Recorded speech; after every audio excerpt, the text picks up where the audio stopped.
राधे राधे। राधा कुंड की मान्यता और इसकी कथा। अहोई अष्टमी पर राधा कुंड में स्नान से होती है संतान की प्राप्ति। भगवान श्री कृष्ण की नगरी मथुरा में गोवर्धन गिरधारी के परिक्रमा के मार्ग में एक चमत्कारी कुंड पड़ता है जिसे राधा कुंड के नाम से जाना जाता है। इस कुंड के बारे में मान्यता है कि निसंतान दंपति कार्तिक कृष्ण पक्ष की अष्टमी की मध्य रात्रि को यह दंपति एक साथ स्नान करते हैं और उन्हें संतान की प्राप्ति हो जाती है।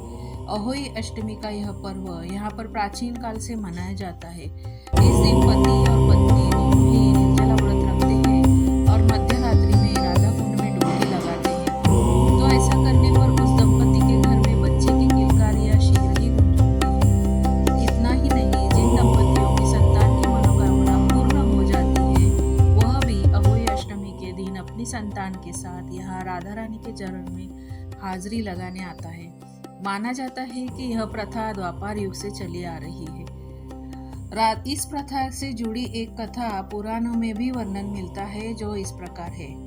जिस समय कंस ने श्री कृष्ण का वध करने के लिए अरिष्टासुर नामक दैत्य को भेजा था, उस समय अरिष्टासुर गाय के बछड़े का रूप लेकर श्री कृष्ण की गौओं के बीच में शामिल हो गया और उन्हें मारने के लिए आया।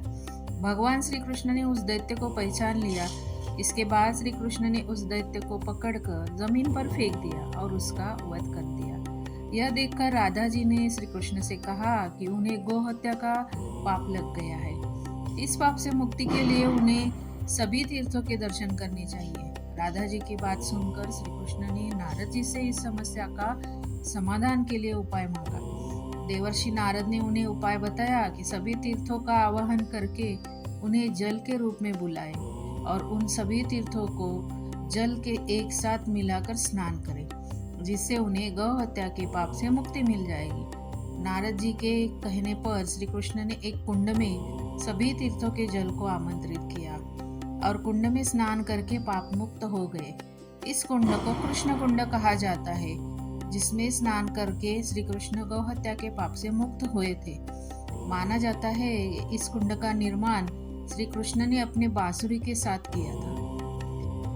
नारद जी के कहने पर श्री कृष्ण यह कुंड अपनी बांसुरी से खोदा था और उन्हीं सभी तीर्थों से उस कुंड में आने की प्रार्थना की, जिसके बाद सभी तीर्थ उस कुंड में आ गए। इसके बाद श्री कृष्ण के कुंड को देखकर राधा जी ने भी अपने कंगन से एक कुंड खोदा। जब भी श्री कृष्ण ने उस कुंड को देखा तो उसमें प्रतिदिन स्नान करने और उनके द्वारा बनाए गए कुंड से भी अधिक प्रसिद्ध होने का वरदान दिया, जिसके बाद यह कुंड राधा कुंड के नाम से प्रसिद्ध हो गया।